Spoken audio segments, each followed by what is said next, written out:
Distinguished guests, ladies and gentlemen, Abula Vinaka from our sunny corner of the Blue Pacific continent. It is my great pleasure to welcome you all to the latest in the Blue Pacific Talanoa series. These webinars for the people are intended to generate discussion and debate, as well as to inform new approaches to critical issues. Our Blue Pacific continent is made up of a myriad of cultures, languages, and ethnic groupings. Our region is diverse in many aspects. What is common though, however, are male-dominated systems of decision-making, even in countries with matrilineal systems of lineage and inheritance. This creates gender disadvantage across the region. So the theme of today's webinar, Between Culture and Faith, Unpacking the Power Driving Gender-Based Violence in the Pacific, is particularly apt. Our region's rates of violence against women and girls are profoundly disturbing. 2 out of 3 women will have faced violence at some point in their life. This only stands to worsen if we do not act immediately and decisively. As a Pacific man, it pains me to hear of the violence that our women and girls are subjected to, some unfortunately on a daily basis. With the current COVID-19 crisis, rapid gender assessments show an increase in gender-based violence in severity and frequency due to lockdowns across Pacific countries. The soon-to-be-launched Pacific Biennial Sustainable Development Report highlights how COVID-19 has exacerbated existing inequalities for our women and girls. So what can we all do?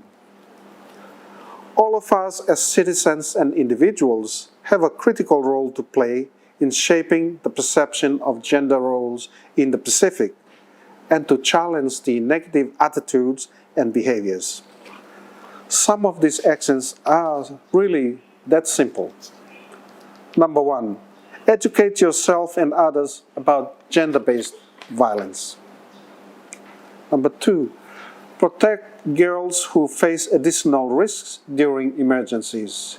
Because of their gender and age, disasters such as COVID-19 increase girls' vulnerability, increasing therefore the risk of rape, abuse, and other harmful practices.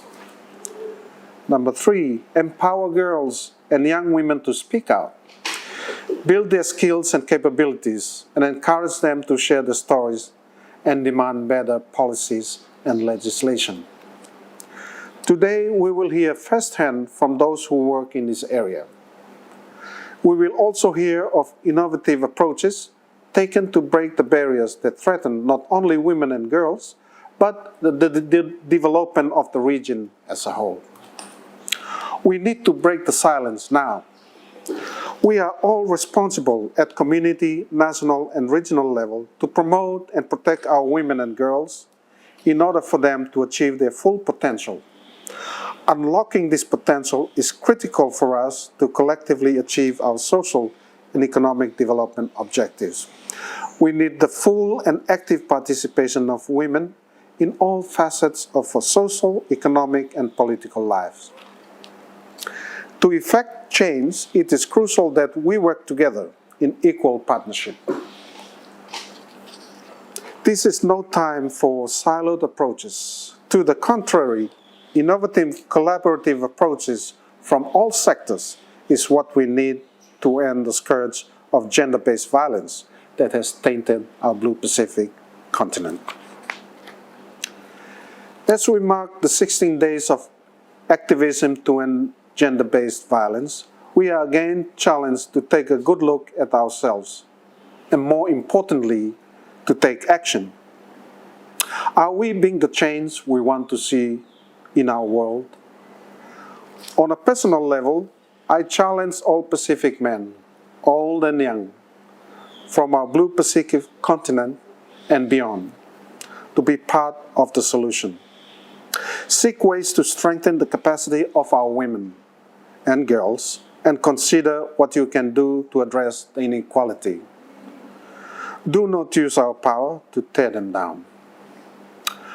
Do you accept this challenge? And I thank you. Thank you very much, Deputy Secretary General. Now we'll, as we welcome you, our audience, members of the Pacific, Blue Pacific wide audience, we will now introduce our panelists for today, talking on, of course, the theme that Deputy Secretary General Dr. Philman had mentioned, which is between culture and faith, unpacking the power driving gender-based violence in the Pacific. We have 4 members of the panel that have been invited to address this very important issue, the scourge, as the Deputy Secretary General has said. Ms. Queenie Selani Tuelupe Tango Elisara. She's the Acting Regional Director of Polynesia for the Pacific Community, joining us from, of course, here Suva in Fiji. We also have and welcome Mr. Kolinio Sewambu, Fiji Rugby, and the former international 15s rugby player, joining also from Suva here in Fiji. Also, we welcome Ms. Enid Balong Kanta. She's a program specialist, counter trafficking and social-related violence at the International Organization for Migration in Papua New Guinea. Thank you to Enid for joining us this morning. And if we are successful and able to resolve in time our technical connections, we will also be joined by Pastor Titao Moa. He's the Gender Equality Theology Minister with the Kiribati Uniting Church, and he's trying to join us from Tarawa in Kiribati. As usual, after the panel members have done their opening remarks, where they state what they bring to the discussion, to the Talanoa, we usually give them about 2 to 3 minutes of opening statements. Then, of course, we'll open up the Talanoa to anyone who want to pose a question to any member of the panel.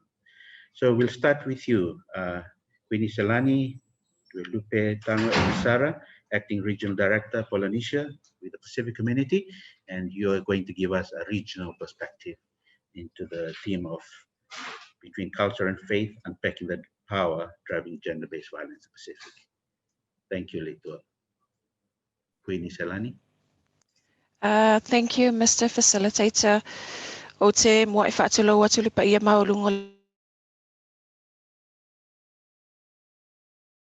ia fo i le sau whainga mamalu to o whiliwhili o le nei aso, ia whaapea le loa loa ma le maawe ese o sui a wai mai i le nei whaatalatala noanga. Talo whalawa, ma lolo so i fua malangi mama whaaftai le alofa le atu o tātou lia mai e le nei whaamoe tau poina. I wish to acknowledge the Deputy Secretary General, Dr. Philemon Manoni. I also acknowledge any excellencies and dignitaries joining us this morning. I acknowledge the distinguished panelists and participants, and I thank the Pacific Island Forum Secretariat for the opportunity to engage in this webinar. I extend to you all warm greetings from the Pacific community. My task for this webinar, as the facilitator tried to allude to, includes a couple of things, but I will focus on providing some of the highlights of the Pacific review of the Beijing Platform for Action, providing a regional perspective on gender equality in general, and hopefully during the question and answer session, we can touch on the other aspects given the time constraints. The review of the Beijing Platform for Action for the Pacific 25 years after its adoption globally in 1995 provided our region with an opportunity to reflect on progress in gender equality. The review revealed that as a region, we've made progress at the institutional level in terms of legal, policy, and programming frameworks in the context of gender equality. The challenges, of course, relate to demonstrated commitment to resourcing across Pacific Island countries and territories for the implementation of these gender equality commitments, and data in general is a challenge across the board, which presents difficulties in tracking progress. Now, change in the last 25 years is also evidenced at different levels in terms of 1, access to health services, 2, attainment in education for women and girls, 3, attitudes towards gender roles, particularly around leadership, and 4, recognition of violence as a developmental challenge have started to shift for the better.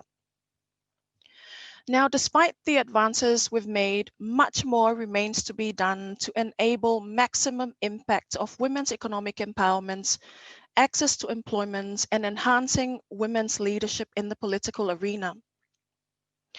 On the elimination of violence against women, this remains a key development challenge for our region. And we need to do more, not only from a prevention perspective, but also from a protection perspective in terms of law enforcement and service provision for victims and, of course, perpetrators of violence. The last point about our progress and challenges is the systematic integration of a gender perspective across all policies and programs. This needs a lot more work, and this needs upscaling where we have made some progress. And related to that is the much needed political will and leadership to make this happen. So where does this take us and where to from here? The Pacific Beijing Plus 25 review helps us understand where we are and where we're heading in advancing gender equality in the Pacific. The review perhaps confirms a lot of what we know already, but it also provides a platform to re-strategize for the next 10 to 25 years and into the future towards bringing the issues of gender equality to the fore and to strengthen collective responsibility across governments and across all sectors of society for gender equality as a prerequisite for attaining sustainable development. These regional and global reviews are simply mechanisms to facilitate a conversation and to enable accelerated action for gender equality. But it's up to us as regional organizations, as governments, as civil society organizations, with of course the support of our development partners, to determine the direction of our canoe, to determine the direction of our waka or our va'a for the next 25 years, as the lessons of today are only as useful if they become the learning for all of us to take forward tomorrow and beyond. I thank you, Mr. Facilitator. Thank you, Queenie Selani. Now for our next speaker, we welcome Colinio Sewambu, no stranger to rugby both in Fiji as well as in the region. Colinio Sewambu will be speaking on the community aspect or the perspective of the community with regards to gender-based violence. Naka Koli. Bula Maleka, Bula Vinaka, everyone. Thank you so much for inviting me to be part of this this panel here this morning. This is a topic that I hold dearly close to my heart, and I think it's based on my upbringing. I witnessed a lot of domestic violence, which had lifelong impacts on my life. So, since then, I've chosen to stand up against violence, especially violence against young girls and women. Because for me, it is purely wrong. There is no reason whatsoever to justify that violence is okay. I think on this note, I want to sort of raise two important things from a community perspective, which I believe is crucial if we are going to break this this vicious cycle that is really crippling Fiji and the Pacific. I think the first one I want to stress out is around changing the norms, changing the mindset towards women, especially when it comes to gender power relations. And I've got a story. I remember a couple of years ago when I was still playing professional rugby on my break in the village, and I got up early in the morning to do the laundry, and I was hanging them outside, and I was starting to get a few comments from from my cousins and from my tavales, mocking me about why I'm hanging those clothes. So, after I've done the chores, I went over for a visit, had a cup of tea, and I sat down with them and I talked to them about the importance of sharing roles in our communities. And, you know, that sort of made an impact around my immediate family. And I've seen the changes over time when we decide to not just talk about it, but go out there and do it and become agents of change in our communities. I've got a cousin, sorry, I've got stories that I'd like to share, which made impact in the communities. I've got a cousin who lost his job in the tourism industry, and is really good at art and weaving and arranging flowers. So I remember in church every Sunday they'll call out that they call out the names of women to clean and prepare the church the following week, and it's always been women.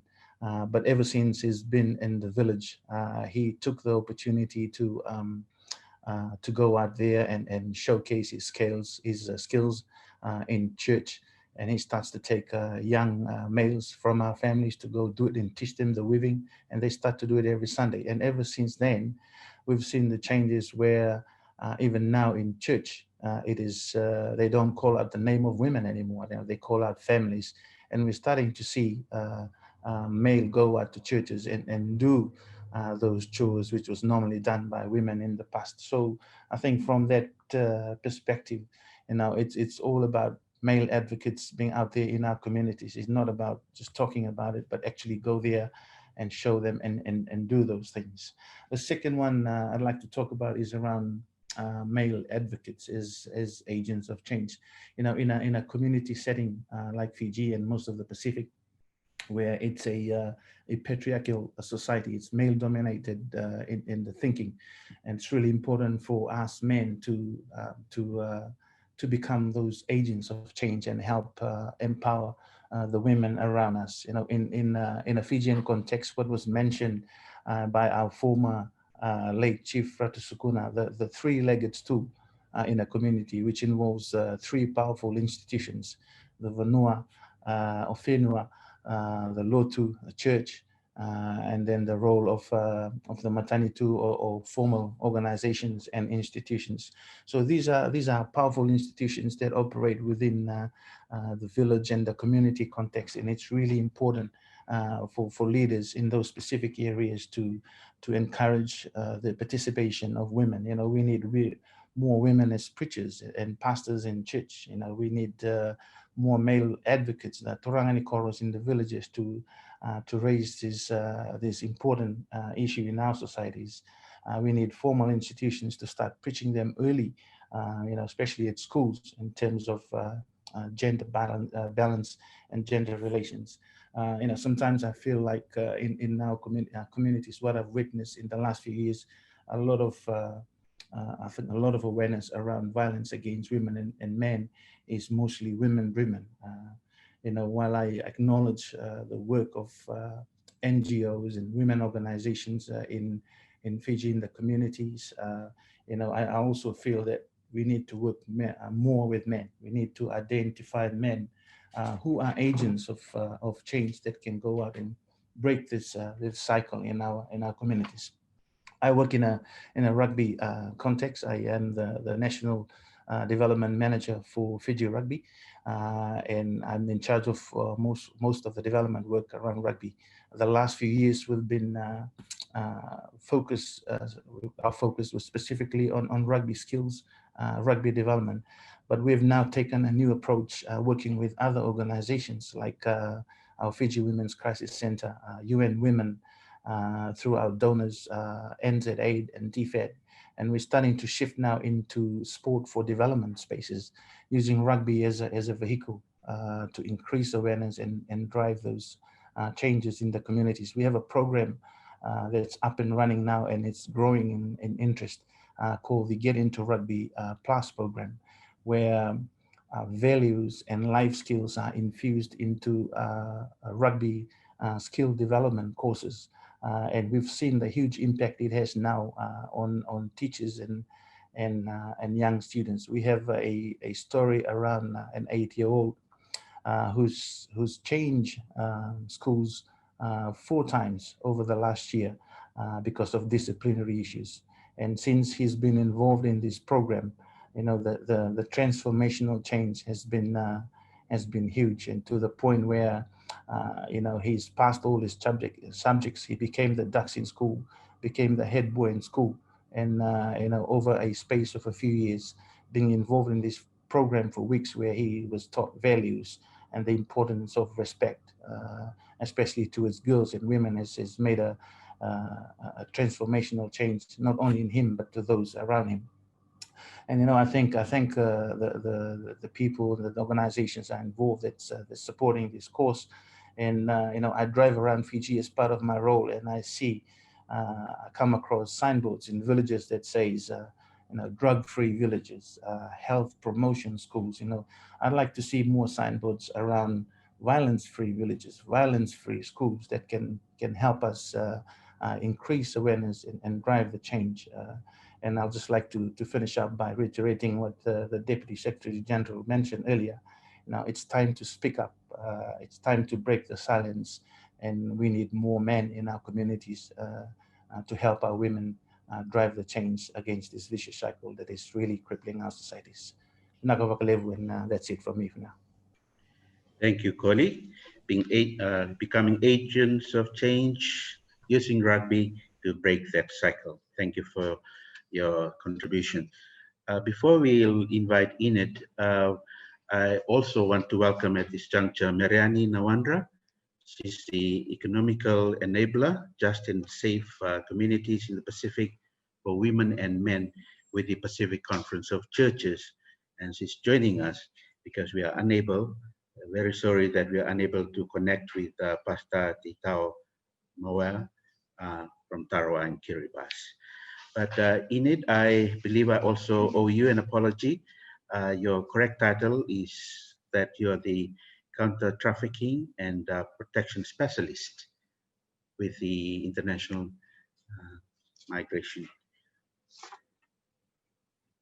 Organization for Migration, I beg your pardon, in Papua New Guinea. Enid, you're going to speak on culture from a national perspective of your country, Papua New Guinea. Thank you, Enid. Thank you, Samisoni, and good morning to all listeners. Thank you for the opportunity to be part of this panel. Our Papua New Guinea is a patriarchal society, like many others, where gender bias and inequality exist in every sphere, rooted deeply in a socio-cultural belief that women are subordinate to men and influenced by perceptions of women being the property of men. Our culture nourishes pride, resilience, belonging, and connection to community. But culture is also used to justify gender violence and inequality by evoking traditional beliefs and practices about how women and girls should be treated. Cultural and social norms are highly influential in shaping individual behavior, including the use of violence. Cultural change can legitimize violence as a traditional gender norms shift. For example, we have the view that bride price signals ownership of a man over a woman. And this is a new way of viewing a tradition that was formerly about appreciating the bride's family and cementing the relationship between both families. This new interpretation of what bride price means is used to legitimize violence against women, and it also increases their vulnerabilities to exploitation.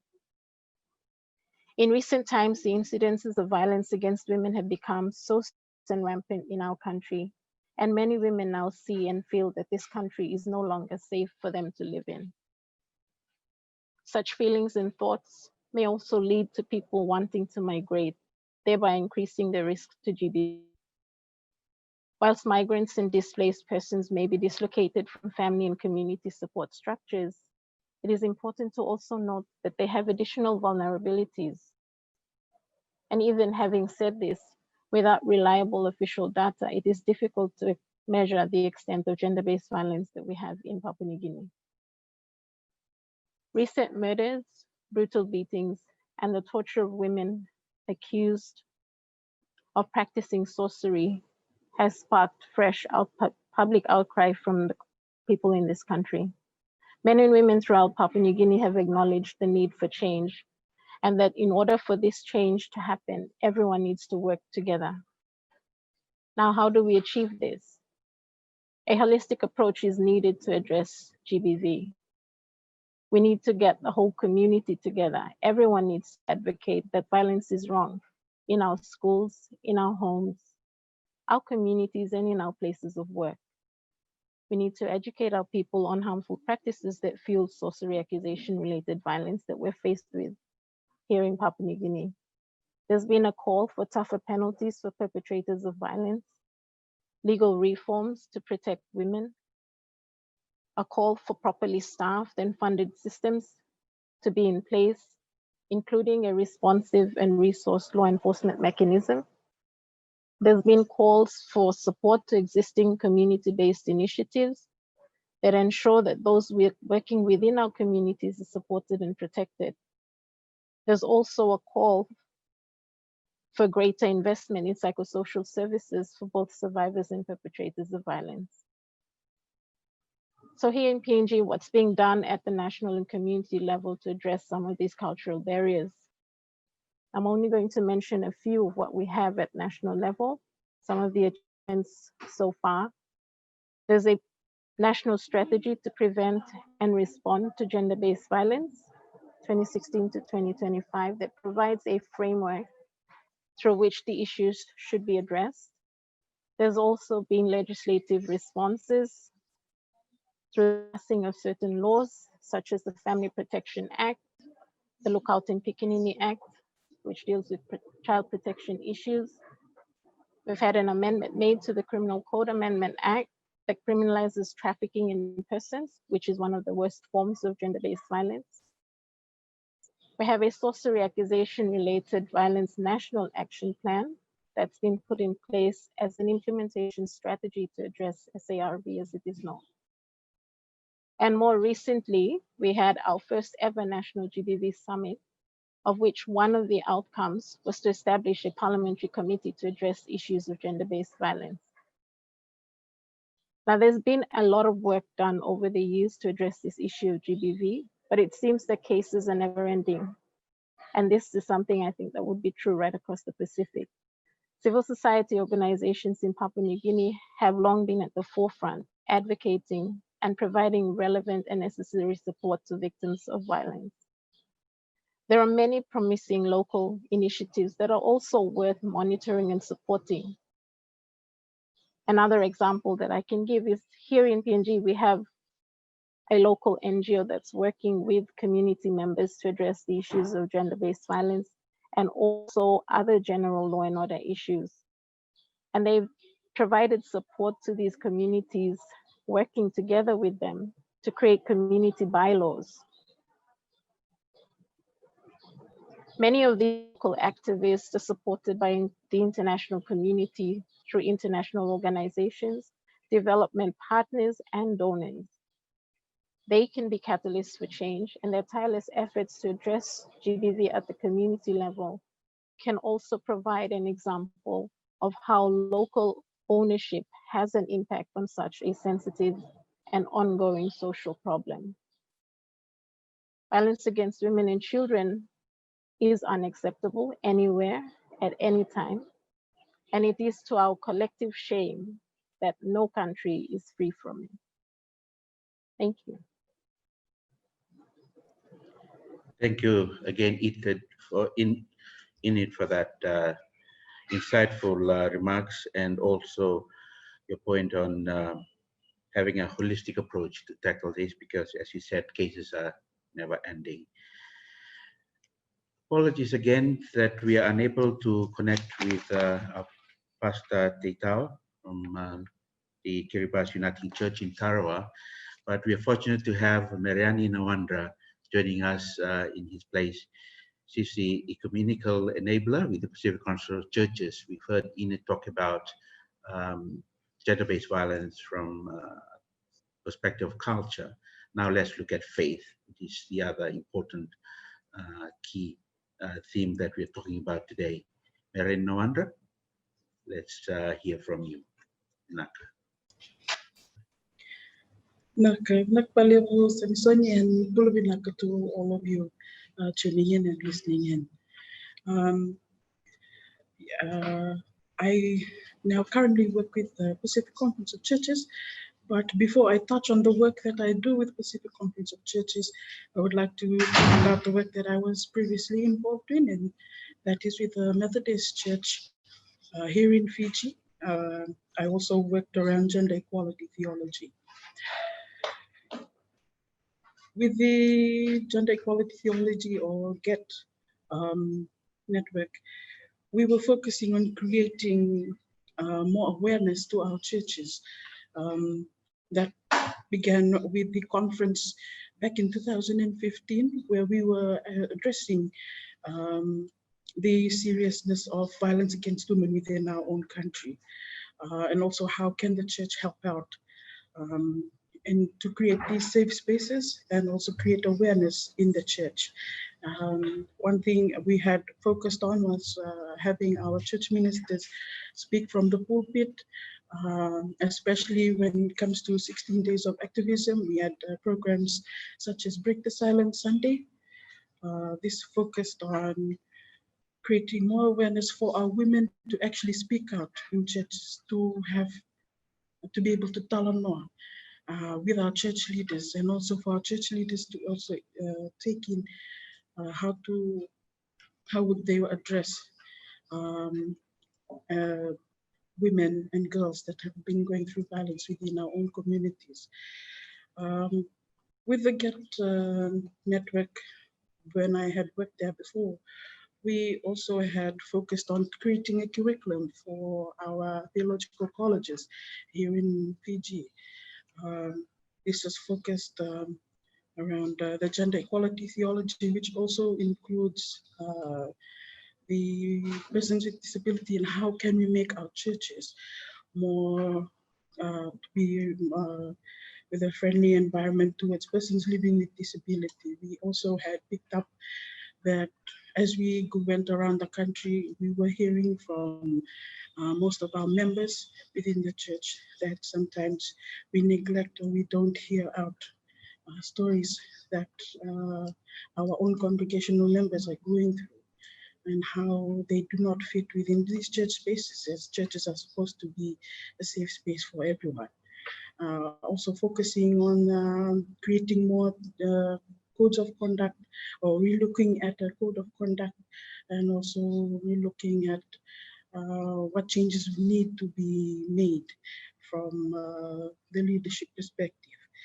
And also for now here with Pacific Conference of Churches, before 16 days of activism, we had the Break the Silence Sunday.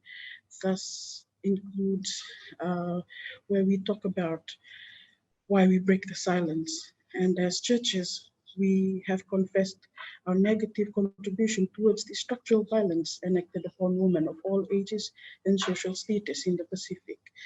Patriarchal structures of leadership and decision-making, the biblical interpretation and attitudes towards women in faith communities have underprinted the psychological, the emotional, the physical, sexual, and economic violence that Pacific women have had to endure.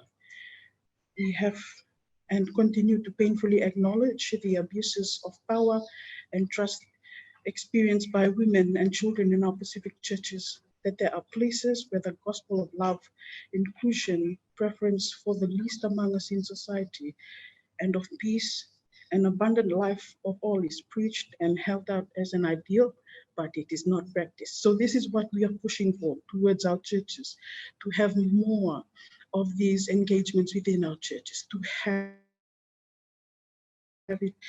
have our church ministers, not only men, but also women. We're pushing for more women to be included into leadership within our own churches within the Pacific. In the 11th General Assembly in 2018, for the Pacific Conference of Churches, where the member churches and the National Council of Churches, they reaffirmed their condemnation of all forms of violence against women and children as a sin, and called on the Christian community in the Pacific to ensure that the dignity of our women and children is protected at all times. Here in Fiji, our church leaders, they're stepping forward to being part of campaigns to name violence against women and children as a sin, and that our faith says no to violence against women and children. Currently, right now, we are working with UN Women as part of the strategic plan for PCC come 2020 to 2024. It is a multi-layered approach to address violence against women and children through education, through attitudinal change, and messages from church leaders. And yes, we will support the implementation of safe church policies and also the code conduct for member churches, and also have that partnership with the South Pacific Association of Theological Schools. This is in creating more programs for our theological schools. And for 16 Days of Activism, the Break the Silence Sunday campaign, it's a way to engage our regional and our national leadership on the issue of violence against women, and also to deliver strong messages to our faith communities for the necessity of the education, attention, and the response to this issue. Well, so from us, it's quite a hand load, but we, as people of faith, we are ready to serve. We are ready to have these spaces within our churches, and we're looking forward to also having the support back from our church leaders and fighting together to end violence against women. Benak. Powerful indeed, this Mariani, about the 16 Days of Activism and Breaking the Silence Sunday campaign that churches have, including here in Fiji. And I thought that statement too, that violence against women and children is a sin, is being forcefully preached from the pulpit, is also revolutionary, and hopefully it's going to stick. The message is going to stick. Time has moved on, and I've seen that there's a lot of questions coming through. Thank you, participants, for sending your questions through. And you can do that by just clicking on your chat option, and we'll be able to post the questions through. So let's go into the question and answer session now. And already, I'll start with one that is for all members of the panel. And if you want to respond, you can just indicate that you want to. We have law reforms, awareness here and there. This is great, but statistics still show an increase in gender-based violence. Why?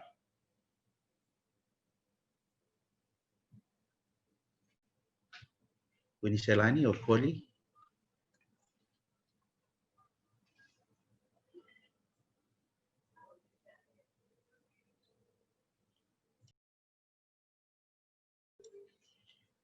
You have to unmute your microphone, Queenie. Sorry, facilitator.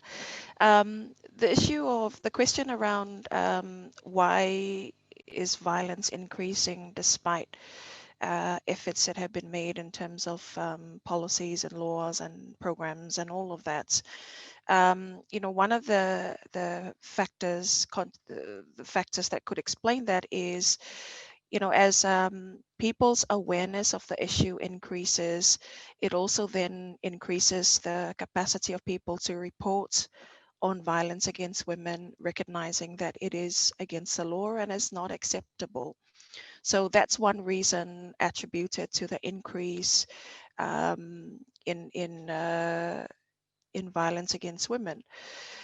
But if you also, on the other hand, if we look at the situation that we're currently facing in terms of the COVID environment and the COVID-19 context, it's a kind of environment and orientation that our people are not used to.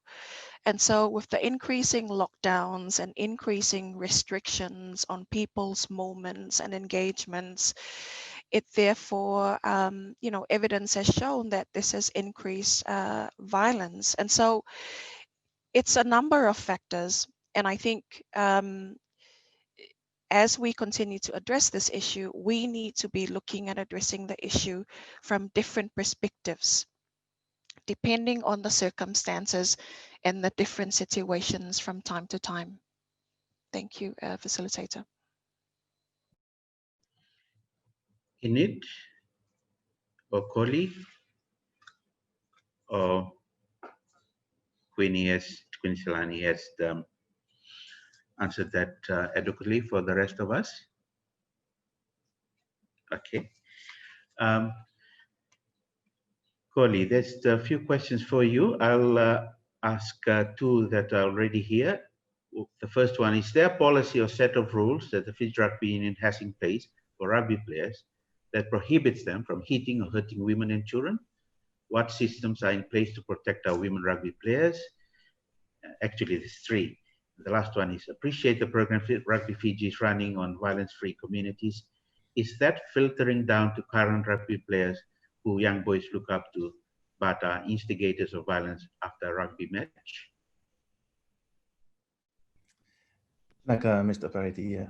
I think to start off with, I'd like to sort of share how, especially the questions that's framed around women in sports. I mean, rugby in the last 2 to 3 years has really acknowledged women inclusion in sports. We now have a criteria as part of our domestic competition, our terms of participation that that the provincial teams must field a women's team in order to compete in our competition. And as part of that, that has grown, our women's game has grown tremendously over the last 2 years. You know, the participation numbers have increased a lot. As of last year, we've reached around 60,000, in which 20,000 of those are young girls, you know, getting into rugby participation programs. So as part of that, you know, we've got our child protection policy. We are now reviewing those, and then also part of this growth, we realize that there are some gaps that we have. So we are developing our safeguarding policy, our integrity policy, and we're reviewing our code of conduct to really address the gaps that we have when it comes to violence against women and young girls. So we're working very closely with our stakeholders. Women's Crisis Center, we're trying to get our training up and running by next year throughout all our players in our national system, obviously, because they're mostly in the limelight, and train them to become agents of change also in their communities. We're working with UN Women. You know, a study has just been completed, run by UN Women in University of the South Pacific on violence against women in sports. And even though we're doing tremendously well in the inclusion of women in our program, you know, the facts, the results is also revealed that there are a lot that rugby needs to do in terms of curbing violence against young women and girls. So yeah, it is growing in a good rate, but at the same time, we acknowledge that we have a lot of gaps, and we're working with our stakeholders to address this crippling issue.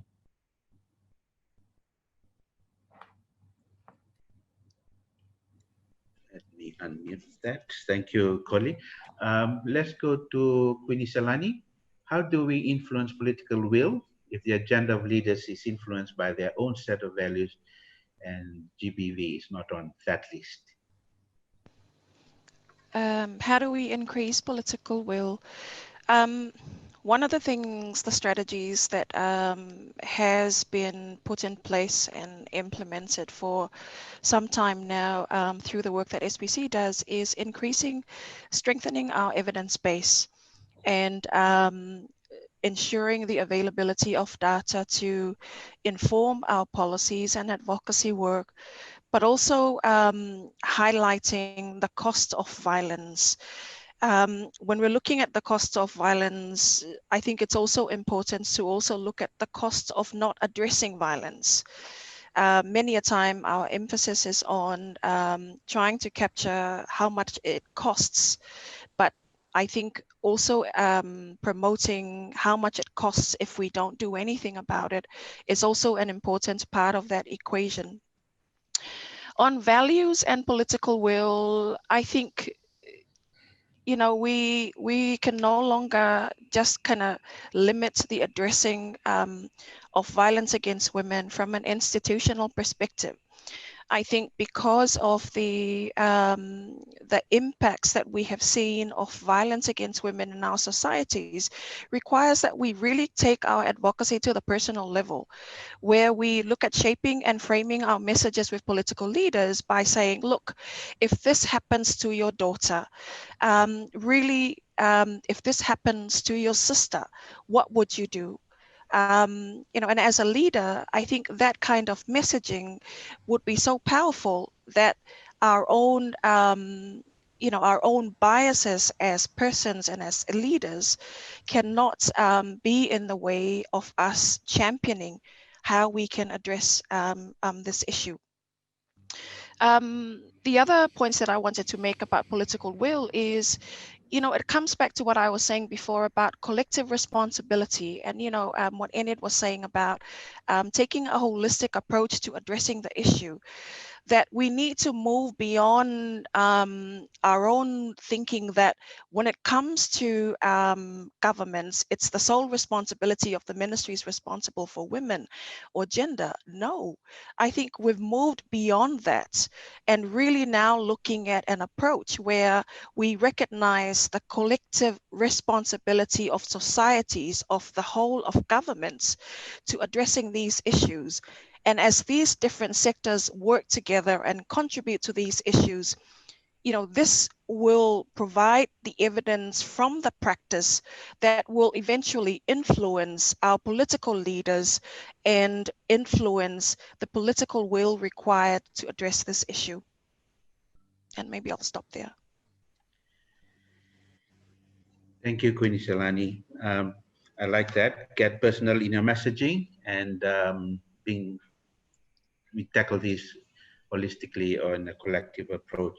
And reminds me of what Deputy Secretary General said, that we should not be tackling this in silo approach. In it, we're not leaving you out. I know you have a plane to catch after this. There's a question for you. Traditional culture is often seen as a contributing factor to GBV.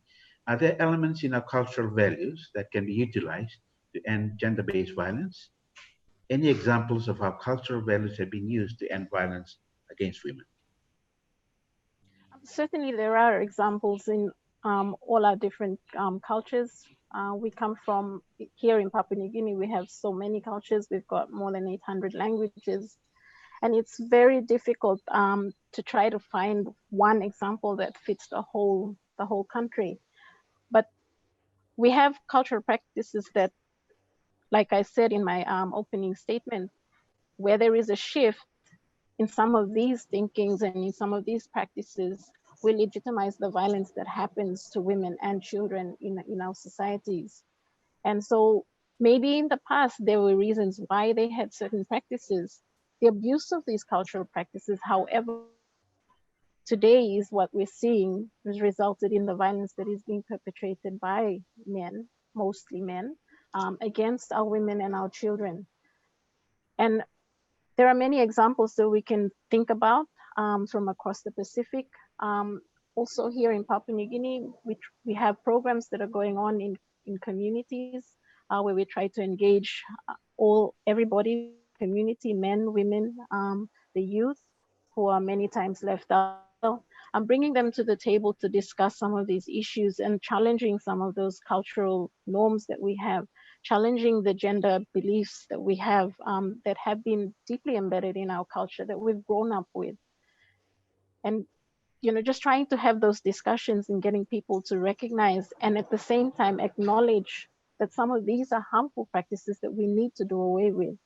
As people become more aware of their rights and as the awareness increases, we'd like to see a few years down from here that we're able to walk freely within our villages, that we're able to walk freely within our towns without having to turn our backs and check who's behind us, without worrying about whether I've dressed appropriately to be out in the streets. So it's a challenge of the way that we think and the way that we view some of these things. We've got constitutions, we've got laws, we've got policies that do make reference to how we should be treating each other. However, many a times these are the ones that are being abused as well. Attitudes is a very powerful factor that we need to tackle. Thank you, Enid, for that insightful comment. And now we are fast approaching the end of our Talanoa, but Ms. Nawandra, we also want to ask you this final question before we will then ask the rest of the panel to wrap up. Even the Bible downplays the role of women in faith. Most stories of faith in the Bible highlight the stories of men, with very few on women. However, research has shown that some of these women in the Bible play a role in some of the big stories, but are not mentioned. Do you think the World Council of Churches can help bring these stories to the forefront so that the roles of women in faith can be highlighted? Vinaka, for the question. I suppose I cannot speak on behalf of the World Council of Churches, but as to answer the question, right now we are working within the region, getting resources that addresses these issues and how we are reinterpreting these Bible texts, from actually bringing forward not only of how women were treated, but how we can actually break through these texts by reading the whole full version. There's been resources that have been printed for the GET, or the gender equality theology, and also framework working towards building on more policies and codes of conduct. But yes, we are also working on resources that will also bring forth more stories of women from the Bible, and just a whole reinterpretation of that. We may have to wrap up now, and what I will do, since we still have some questions, we'll do what we did last week, which is to post a question, then ask you members of the panel to include your answer in your final wrap-up, final comments today. So maybe we'll start with you, Koli. Maybe you can, if you can include your final remarks by answering this question, which is, male advocates can be powerful agents of change. However, if the advocates are perpetrators themselves, these will undermine and harm the messaging. What steps are Fiji Rugby Union taking to ensure their advocates are not perpetrators? Yes, that is a very good question. I think here at Rugby House in Fiji, we're really mindful of how we are going to use our rugby advocates to become agents of change. A lot of our players are young players between the ages of 18 to 23, 24. So in terms of life experience and so forth, you know, they need to be equipped more. But we need to be mindful on who, in terms of our selection process, when we start to get into this spaces, who are the ones that we are going to use as agents of change to avoid them become, you know, possible perpetrators in future. But I think it's, as a closing remark, I'd like to mention that the fact that through you know, my work with rugby in the last 2 years at grassroots level here in Fiji, I've seen the issues of values that's been raised by other panelists. And I think we need to take this back to the home setting. I think everyone who works in this space, intervention platforms, you know, there are programs in place to promote and encourage the change in behavior. But this is something we've seen in our younger children in schools when we go run programs. You know, it's just the language used, the sort of attitudes and characteristics shown.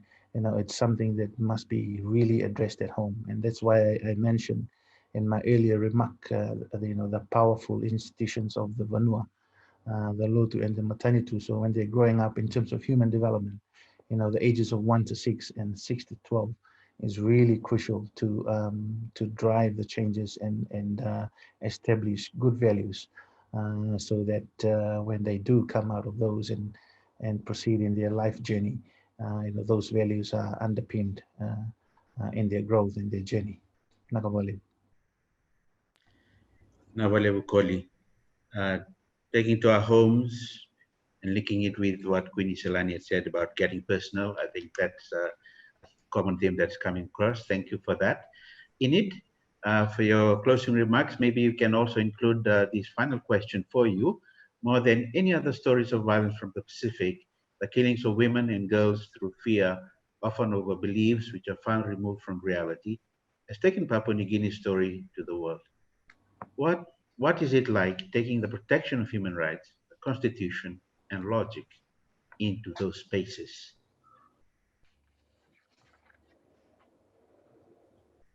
Thank you. Yeah, it's something that is a daily occurrence here in Papua New Guinea. Some of these accusations that are being leveled at women over very simple things, and we've seen a lot of work now being done in the communities, and communities have actually come out themselves to try to address these issues. They've taken ownership to a certain extent. Many of the community leaders come together to raise the alarm and would try to respond to cases of sorcery accusation related violence. We have government agencies that are working with law enforcement at the community level through the village courts, also at subnational level, trying to provide avenues where help would be made available for those who are victims of such accusations. It's been part of our culture where you have the beliefs of witchcraft and sorcery, and I'm sure many of us would have, at some time, we believe in spirits. We say that these things are there, if someone gets sick, you try to go and look for herbal, someone who deals with herbs in the village communities. But there's been a shift in the way that we view these things. Many people these days here, it could be seen as an excuse to justify violence that is being perpetrated. There's really no explanation as to why people come up with these views. And the approach that we should have is, if we're talking about a holistic approach, is really about the way that we change the way we're thinking, the way that we behave, the way that we view things. This needs to change. In most of our cultures these days, women and girls are slowly coming out and being included, but there's still a lot of work to be done in this space. This is not an issue that will be resolved overnight, and we'd like to encourage the male out there to come and join forces, to be advocates for change. We call on political leaders to also be at the forefront of this. We need the political will.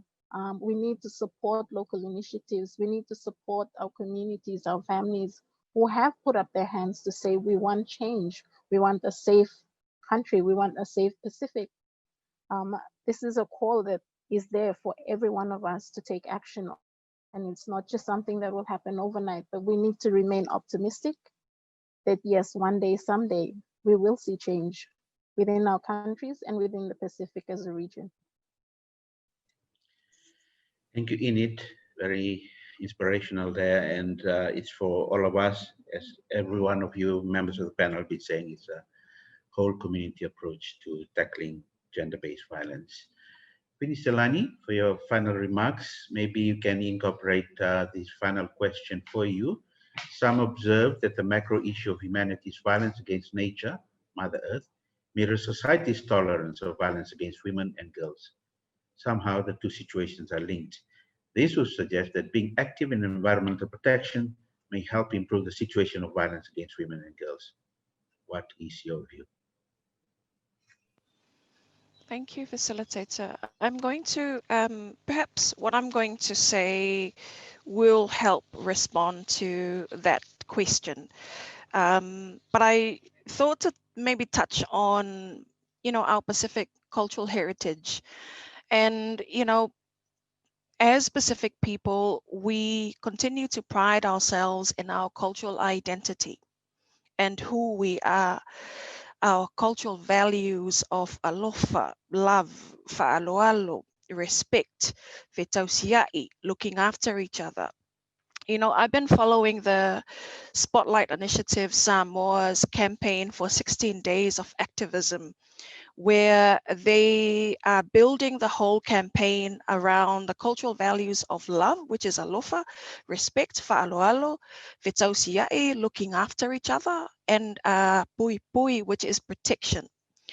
And really utilizing those values to put the spotlight on the issue and to really question our own people to rethink how we are really responding and addressing this issue of violence against women, using our cultural values as the basis for us to respond and to address the elimination of violence against women.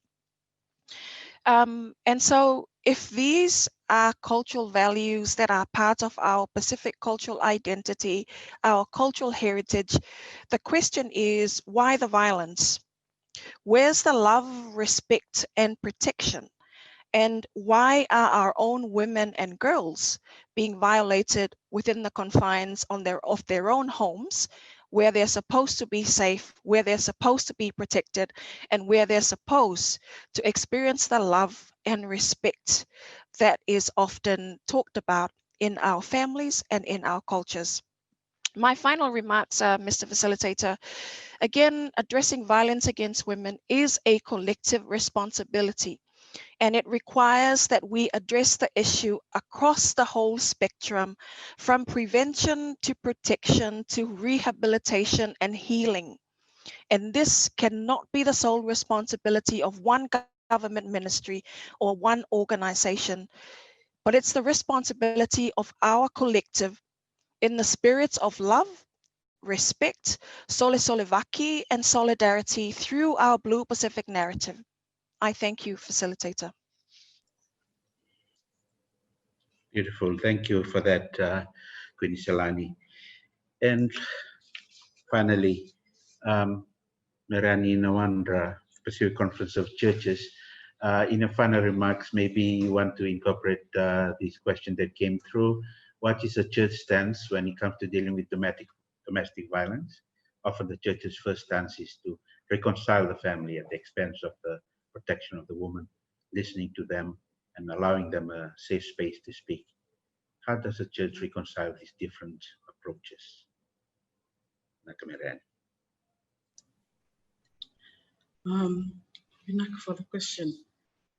Firstly, when people approach the church, normally the responses would be hang on in there or sota, to actually to be patient with what is going through.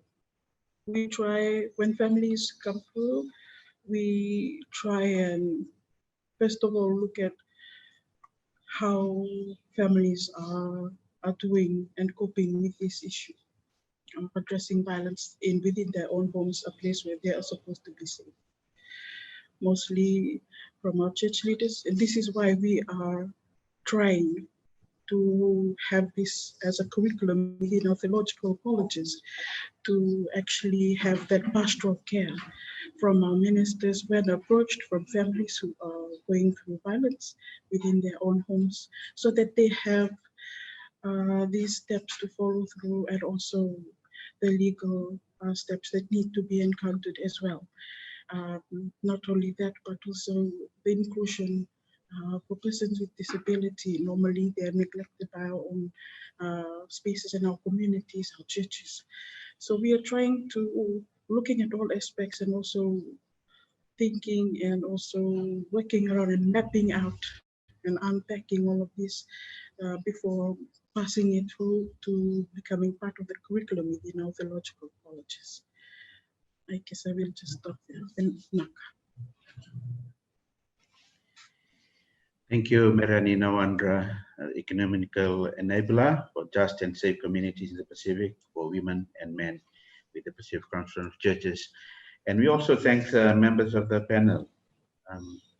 Ms. Queenie Salani, to Lupe Tangwa Elisara, who's the Acting Regional Director of Polynesia with the Pacific Community in Suva, Mr. Kulnio Sewambu, Fiji Rugby and former international 15th rugby player with Fiji Rugby Union, and also Enid Balon Kanta, the program specialist and counter-trafficking and protection specialist with the International Organization for Migration of Papua New Guinea. Thank you for all your candid and frank views and sharing of around our Talanoa today. And we also thank our participants who joined us from around the world.